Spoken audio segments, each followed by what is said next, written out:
There's a kind of strength most of the world never talks about. It doesn't shout, it doesn't chase, it doesn't beg to be noticed, yet when you're in its presence, you feel it immediately. We live in a culture that glorifies noise, fast talk, quick answers, constant movement. Everyone wants to be seen, to be heard, to be right. But real intelligence, especially in a woman, is often found in the opposite direction. Not in louder words, but in deeper silence. Not in proving, but in knowing. A highly intelligent woman is not always the one with the highest degree or the sharpest opinion in the room. She's the one who can walk away from chaos without needing to win the fight. She's the one who understands that attention is not the same as respect. She's the one who knows the way she treats herself sets the standard for every relationship she will ever have. This is not about perfection, it's about awareness. Because the moment a woman becomes aware of her habits, how she thinks, how she responds, how she chooses, she unlocks a quiet power that changes the atmosphere wherever she goes. And in the minutes ahead, I want to walk with you into that awareness. Let me tell you something most people rush past. Real intelligence is not always about how quickly you speak, but about how deeply you notice. A highly intelligent woman doesn't just hear words, she listens to the silence between them. She pays attention to the tone, the pause, the way someone's eyes shift when they're uncomfortable. She notices when a smile is just a mask and when kindness has a hidden edge. Science actually backs this up. Neuroscientists talk about something called the mirror neuron system. It's the network in the brain that helps us pick up on other people's emotions without them saying a word. When a woman trains herself to slow down and truly observe, she's not just being intuitive, she's literally sharpening the part of her brain that reads people at a deeper level. That's why some women can sense when something is off, even before anyone admits it. Now think about how powerful this is in real life. Most people are so busy reacting that they miss the details. They miss the subtle red flags, like the coworker who praises you in public but quietly takes credit for your work behind closed doors. Or the friend who apologizes but never looks you in the eye because deep down they don't mean it. Or the man who is charming at dinner but dismissive to the waiter when he thinks no one is watching. A highly intelligent woman doesn't overlook these things. She may not call them out immediately, she may not need to, but she stores them in her awareness, and that awareness becomes protection. It becomes clarity. And this doesn't make her cold, it makes her wise, because she's not judging every little action, she's simply noticing patterns. And once you see patterns, you can no longer be fooled by appearances. Let me ask you this. How many times in your life have you looked back and said, I knew it. I saw the signs, but I ignored them.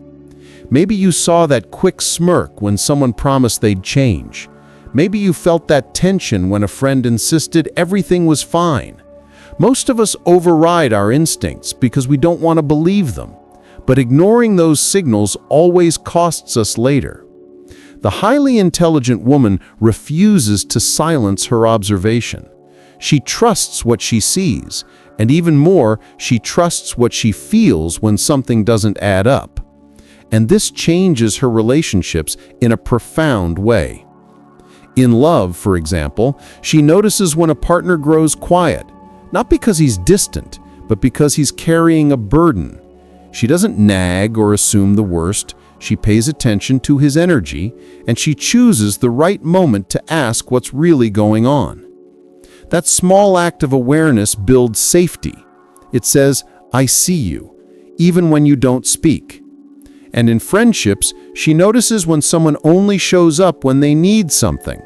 Instead of exploding in anger, she quietly adjusts her expectations and guards her energy. Here's the thing. Observation is not just about watching others, it's also about watching yourself.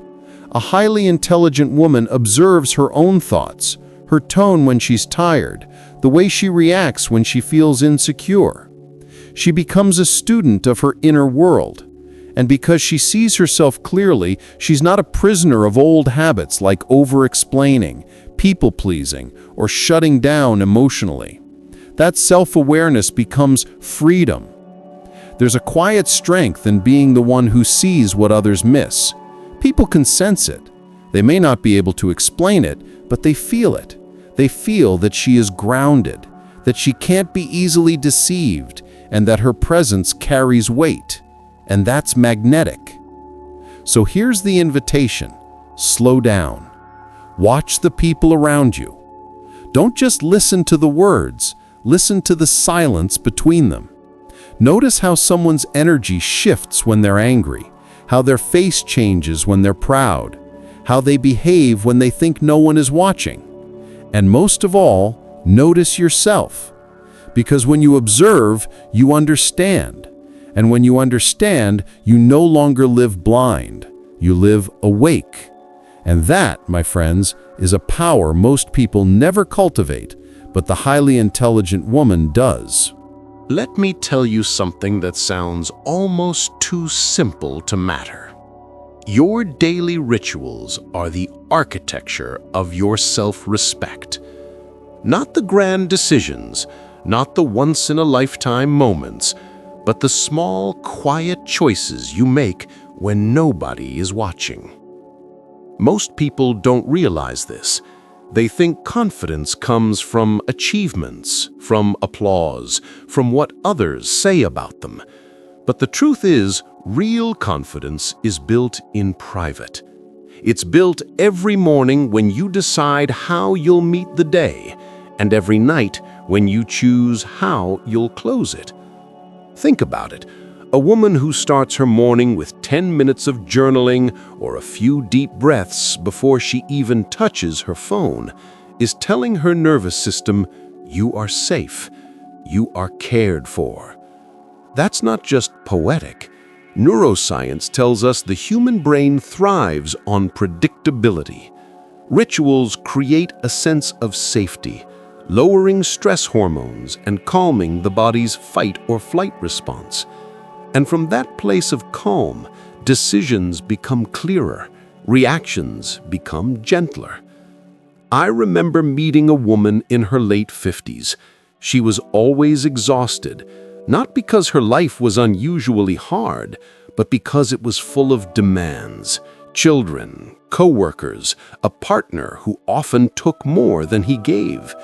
She told me she felt like she was losing herself. Her moods swung with the people around her. Her body was tense. She was reactive, always on edge.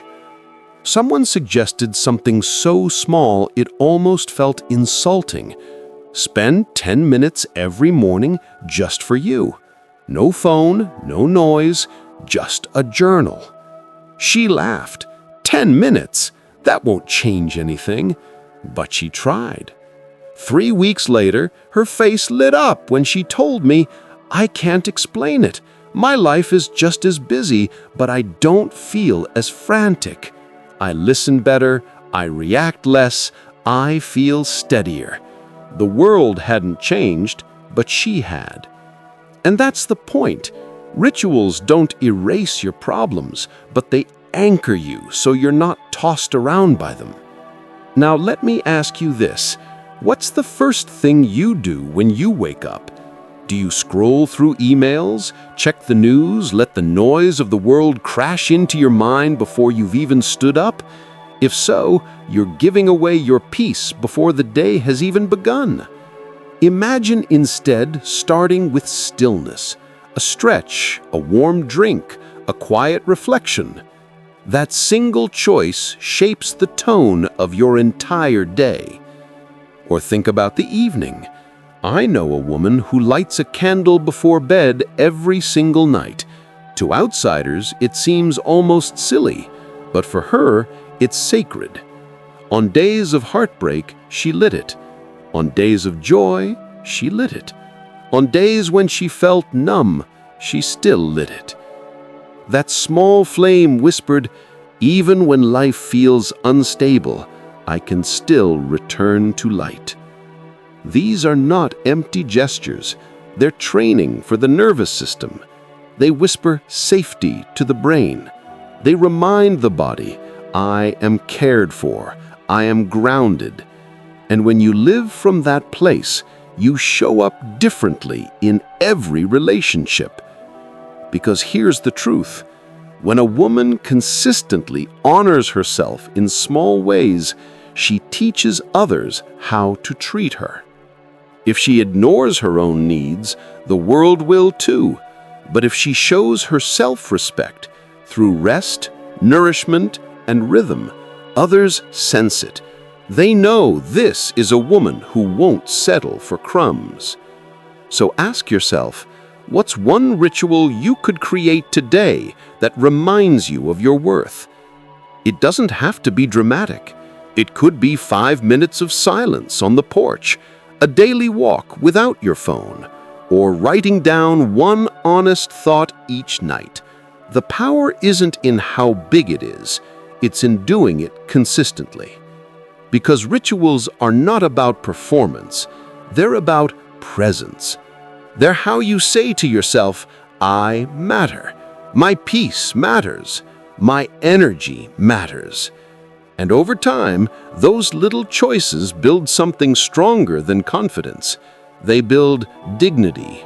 They build a foundation no one else can shake.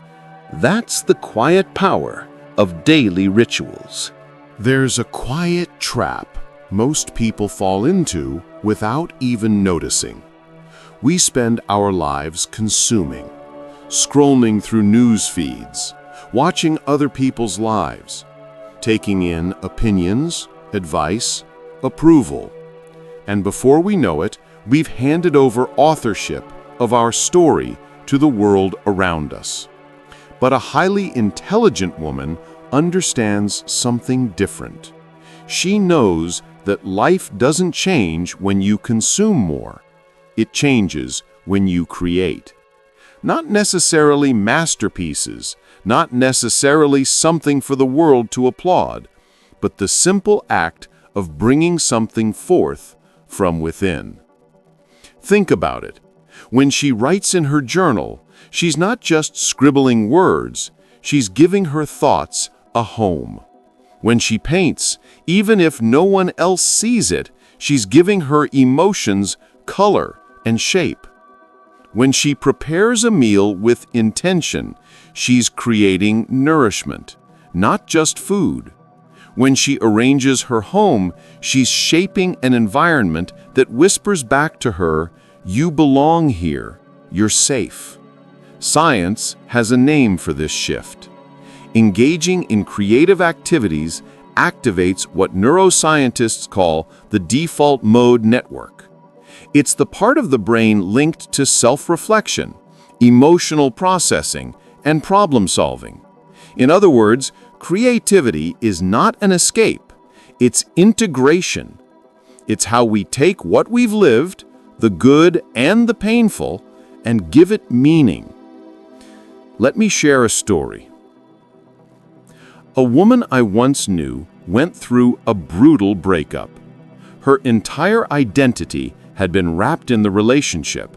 When it ended, she told me she felt hollow, like she didn't know who she was anymore. For months, she consumed self-help books, podcasts, therapy, sessions. They all helped, but something was still missing. One day, almost by accident, she picked up the paintbrush she hadn't touched in years. At first, it was clumsy, even frustrating. But slowly, something shifted. The grief didn't disappear, but it transformed. She told me later, "It wasn't the painting itself that healed me. It was remembering that I still had something to offer the world beyond my pain." That is the quiet miracle of creation. Now, let me ask you, how much of your day is spent consuming and how much is spent creating? And I don't mean creating for social media or creating for validation. I mean creating for you, for your soul, for your healing.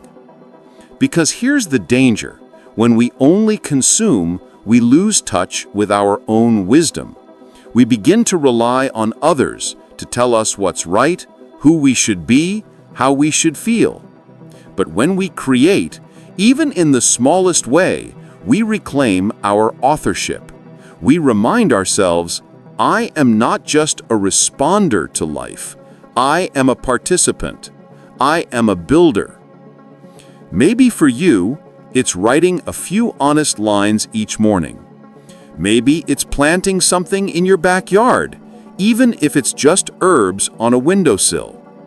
Maybe it's cooking a meal, not because you have to, but because you want to make beauty out of the ordinary.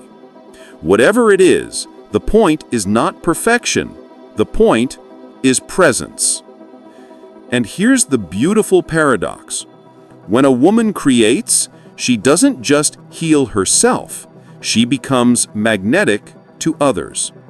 People can feel when she carries her own source of joy, when she doesn't depend on external drama or constant approval to feel alive.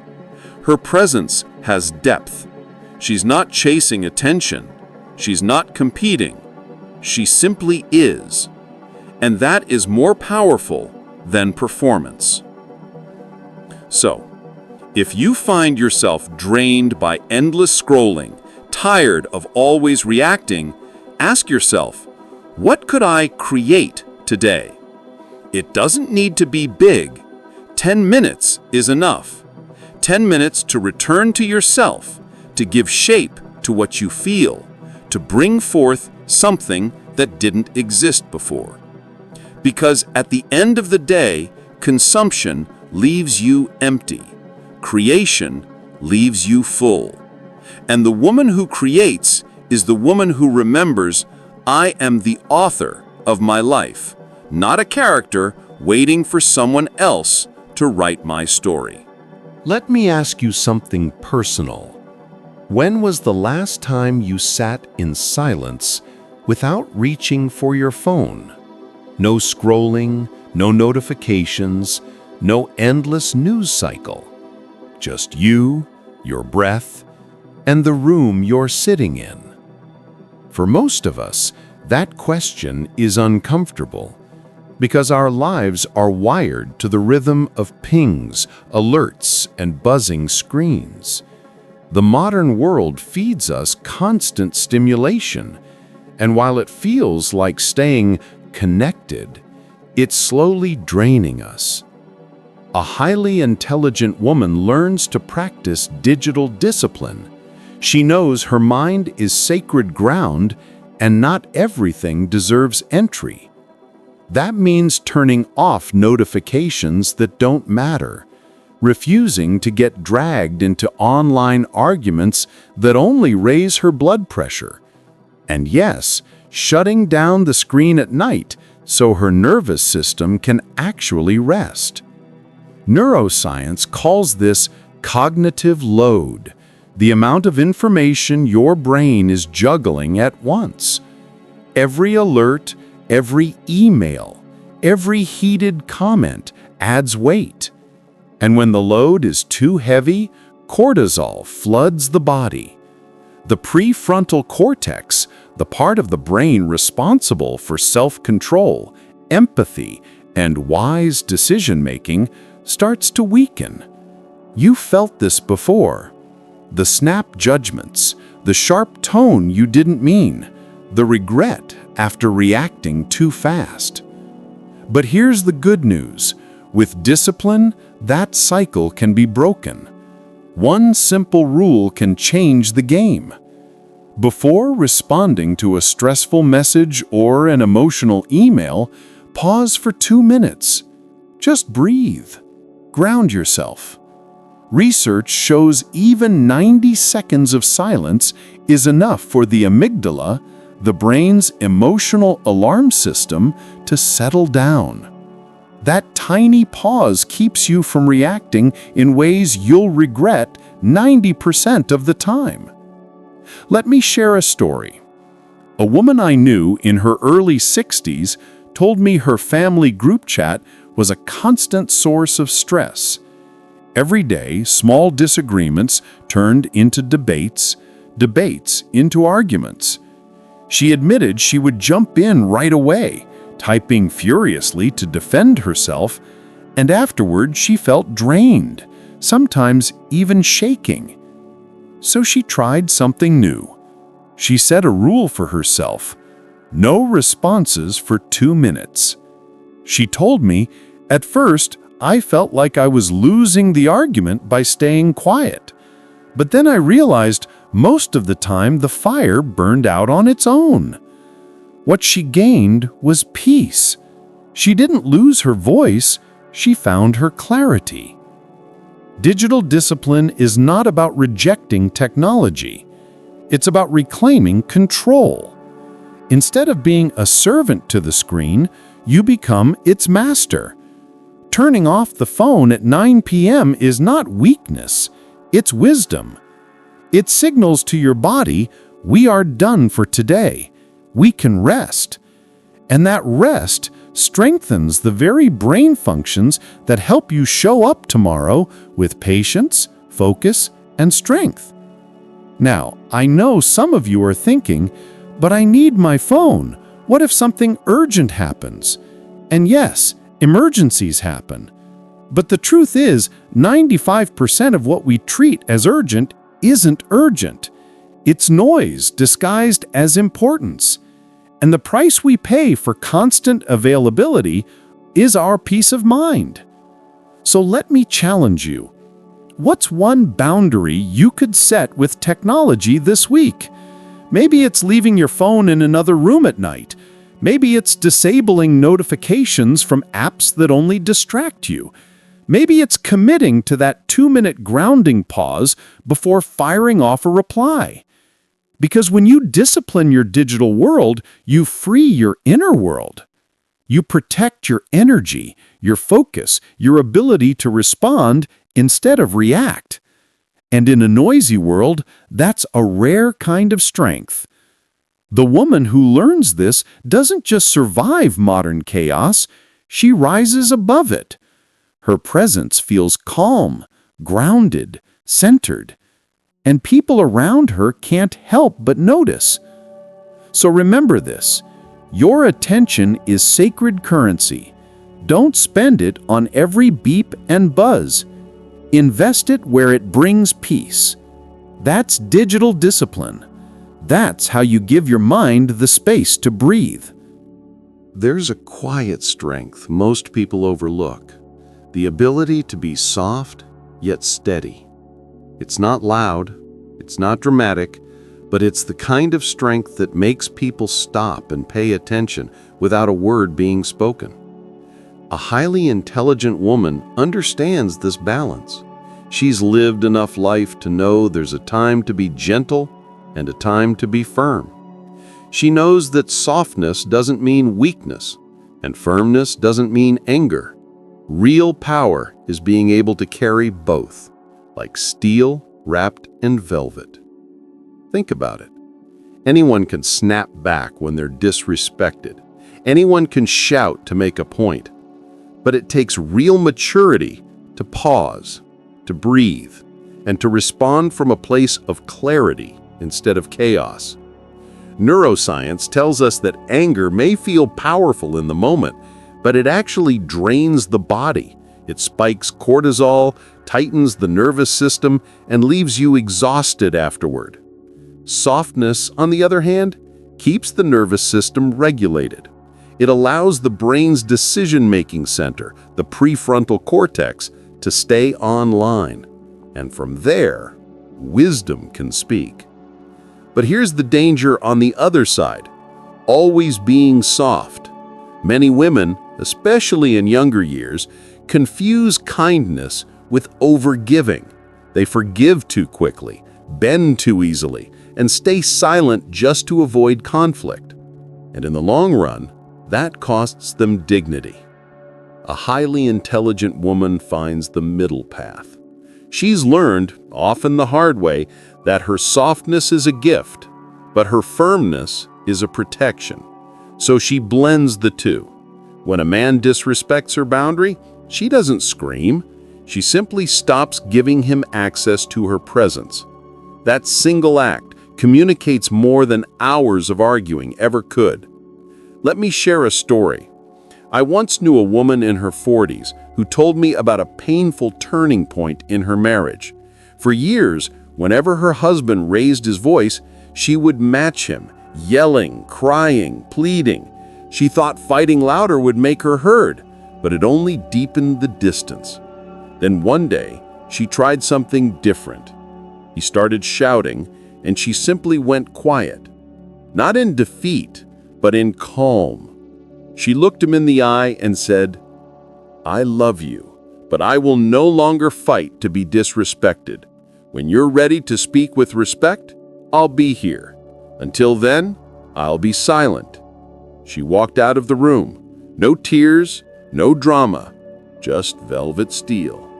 For the first time, he felt the weight of her boundary, not because she was louder, but because she was clearer. This is the power of being soft yet steady. Soft enough to forgive, but not so soft that you lose yourself. Steady enough to hold the line, but not so rigid that you push love away. Psychologists call this emotional flexibility, the ability to move between emotions without being trapped in them. And that flexibility creates safety in relationships. Men, for example, feel more secure with a woman who can feel deeply without drowning in her emotions, who can communicate her needs without blame or guilt, who can show grace even when things don't go her way, because her strength isn't in controlling the other person, it's in controlling herself. So let me ask you, when was the last time you confused softness with weakness, or firmness with anger? Have you ever forgiven too quickly and later felt resentful? Or stood so firm that you built walls where bridges could have been? The truth is, it's not about choosing one or the other. It's about knowing when to use each. Like a dance, sometimes you lead with gentleness. Sometimes you ground yourself in stillness. A woman who learns this doesn't need to explain her worth. Her presence explains it. She doesn't need to prove her strength. Her silence proves it. And she doesn't need to fight to be respected because her steadiness demands it. That's velvet steel. That's the kind of strength that transforms not just relationships, but entire lives. There comes a point in life when you realize this truth. Your boundaries don't need to be explained, they need to be lived. A highly intelligent woman understands this. She knows her worth doesn't require a speech, and her limits don't require debate. She no longer wastes her energy convincing people to respect her. Instead, she lets her presence, or her absence, say everything. Think about it. Anyone can say, "Don't treat me that way." But when a woman quietly pulls back her time, her attention, her presence, that message is louder than any argument. Because people feel absence. They notice when access is no longer free, and that silence speaks volumes. This kind of clarity is not born overnight. It usually comes after years of giving too much, explaining too much, forgiving too much. Until one day she realizes every time she makes excuses for someone's bad behavior, she's teaching them it's acceptable. And every time she abandons herself to keep someone else comfortable, she chips away at her own dignity. So she changes. She no longer justifies disrespect. She no longer rationalizes inconsistency. When someone crosses a line, she doesn't explode. She simply adjusts. Less access, less availability, less energy spent trying to prove what should already be obvious. Let me give you an example. A woman I knew once told me about a friend who only called when she needed something. For years, she'd pick up every time, even rearranging her schedule just to be there. But deep down, she felt used. One day, instead of confronting her friend with anger, she just stopped answering every call. She didn't cut her off. She didn't deliver a long lecture. She just adjusted. And guess what? The friendship either had to evolve into mutual respect or fade away. That's the beauty of clear boundaries. They don't have to be shouted. They simply reshape the rhythm of your life, and people either learn to move with that rhythm or they step aside. But here's something most people miss. Boundaries are not just about others. They're also about yourself. A highly intelligent woman sets limits with her own mind. She notices when she starts spiraling into old stories. I wasn't enough. I was never chosen. I'll always be hurt. And instead of feeding those thoughts, she tells herself, not today. I don't live there anymore. That's self-leadership, because if you can't hold boundaries with your own thoughts, you'll never hold them with other people. Psychology has a word for what happens without boundaries: enmeshment. It's when your sense of self gets tangled up in someone else's emotions, their approval, their choices. You lose sight of where you end and they begin. And when that happens, your peace disappears. But a woman who has learned to set boundaries is different. She no longer fears losing people. She fears losing herself. And that shift changes everything. So let me ask you, where in your life are you over-explaining? Where are you making excuses for behavior that deep down you know isn't right? Where are you abandoning yourself just to avoid conflict? The highly intelligent woman no longer plays that game. Her yes is full of presence. Her no is full of peace. She doesn't slam doors, but she closes them when necessary, quietly, calmly, with finality. And here's the paradox. When she respects herself this way, others begin to respect her too, not out of fear, but out of recognition. They feel the difference. They sense that she's not someone you can manipulate with guilt or pull into endless drama. She has returned home to herself, and that presence is her answer. No argument, no shouting, just clarity. And clarity doesn't need permission. That is the power of clear boundaries, and that is the freedom of a woman who finally chooses herself. There's a saying, if you want to know your future, look at the people you spend your time with. Most of us underestimate how much our environment shapes us, but a highly intelligent woman doesn't. She understands that her circle is not just about companionship, it's about acceleration. She chooses her community the way she chooses her food, with discernment. She asks herself, does this person nourish me? Are they consistent? Are they honest? Do they show up with reciprocity, or do they only take? And her decisions flow from those answers. You see, energy is contagious. Spend enough time with people who are negative, inconsistent, or dishonest, and no matter how strong you are, it will erode your standards. But surround yourself with people who live with integrity, who encourage growth, who treat others with respect, and you'll find yourself rising to match them. Think about the way we mirror those around us. Neuroscience calls it social contagion.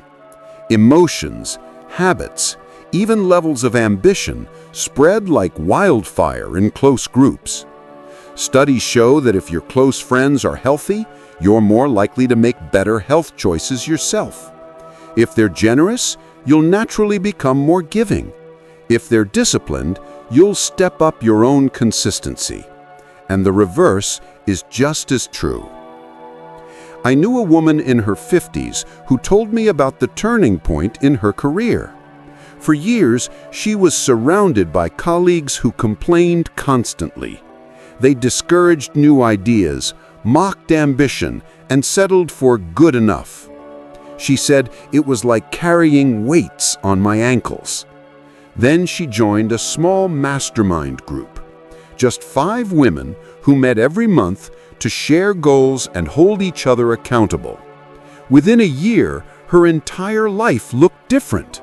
Not because she suddenly became smarter, but because she was lifted by the current of her environment. That's what I mean when I say environment is acceleration. Now, let me ask you, who's in your circle right now? Who do you call when you're excited?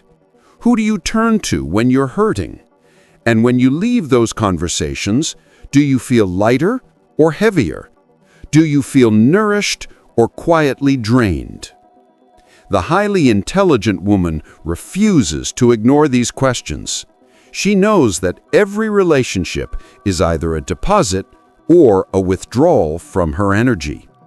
And she's too wise to allow constant withdrawals without reciprocity. This doesn't mean she only surrounds herself with perfect people. No one is perfect. But she looks for consistency, honesty, and responsibility. If someone makes mistakes but owns them, that's nourishing. If someone disagrees but does so respectfully, that's nourishing. But if someone deceives, manipulates, or repeatedly shows up only when it benefits them, she steps back, not with anger, but with clarity. And here's the thing, choosing the right community isn't selfish, it's stewardship. Because when her circle is strong, she becomes stronger. When she is nourished, she has more to give.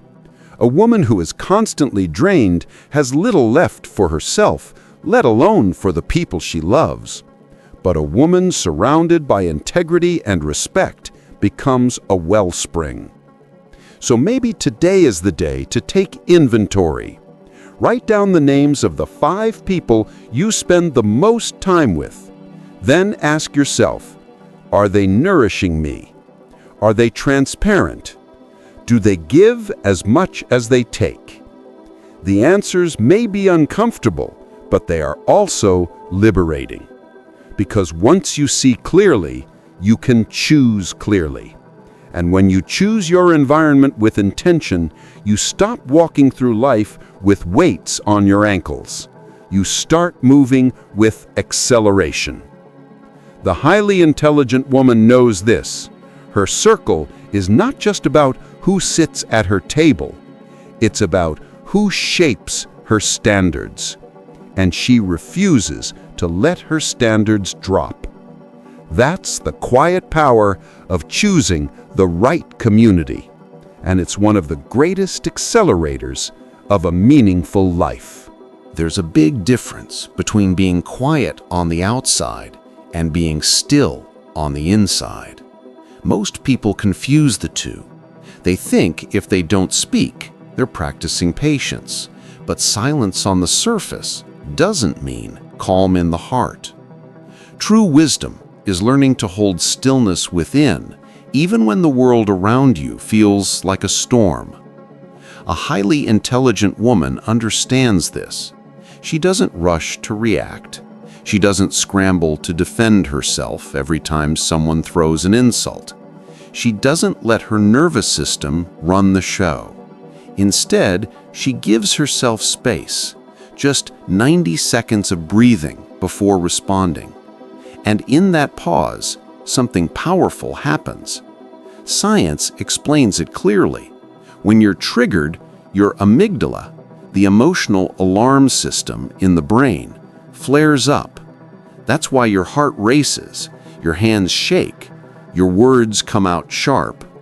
But if you give yourself a little time, just a minute and a half, the amygdala settles, and the prefrontal cortex, the part of your brain responsible for reasoning and empathy, comes back online. In plain words, The pause gives wisdom a chance to catch up with emotion. I remember a woman in her 60s who told me about her habit of waiting before she responded. She said, "When I was younger, I always snapped back. I thought strength meant never letting anyone get away with anything, but all it did was exhaust me. These days, I pause, I breathe, I let the truth rise from silence before I open my mouth."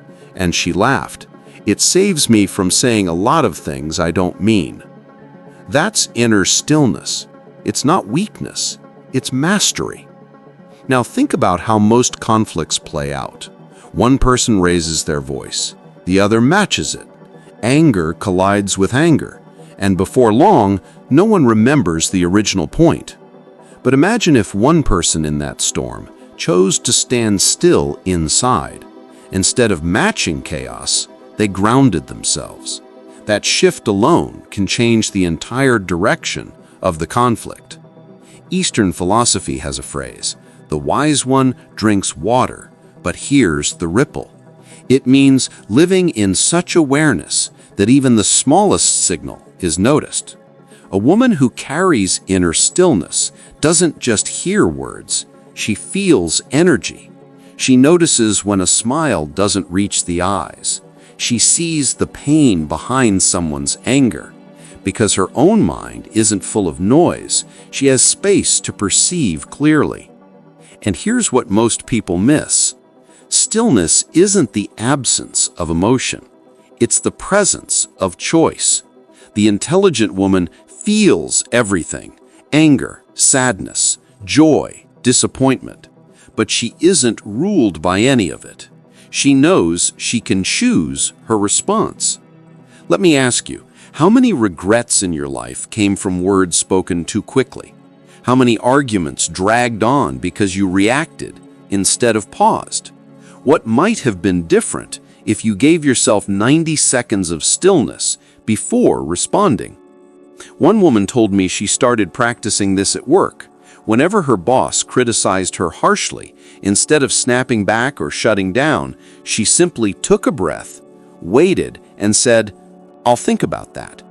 That tiny shift not only kept her calm, it changed the way her boss spoke to her.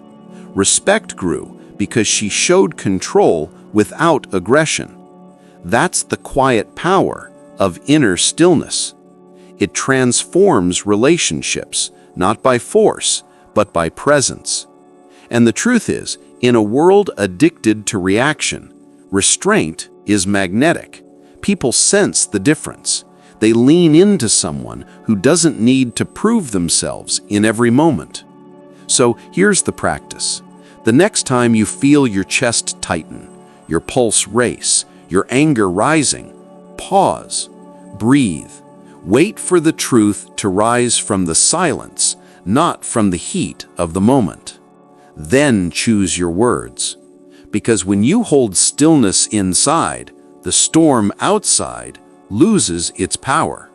And in that stillness, you discover something rare: the ability to walk through chaos without letting chaos walk through you. That's inner peace. That's mastery. And that is the mark of a truly intelligent woman. A highly intelligent woman doesn't need to raise her voice to prove a point. She doesn't need to argue endlessly just to feel heard. She doesn't chase respect by explaining herself over and over. Her strength doesn't come from noise, it comes from clarity. What gives her that quiet power? It's not one grand moment. It's the accumulation of small, consistent habits. The way she guards her boundaries without apology. The way she observes deeply instead of rushing to react. The way she chooses her circle with discernment, surrounding herself with people who live with honesty and respect. Her softness isn't weakness. Her silence isn't emptiness. They are velvet steel, the kind of strength that bends without breaking, that feels gentle yet unshakable. Her stillness has gravity. It pulls people in, not because she is demanding attention, but because her peace is magnetic. And this is the freedom she carries. No one can take away her inner calm. Life may disappoint her, people may misunderstand her, storms may come, but her composure, her dignity, her alignment with herself, that belongs to her alone. So when she walks into a room, something unspoken happens. People sit up a little straighter. They feel her presence before she says a word.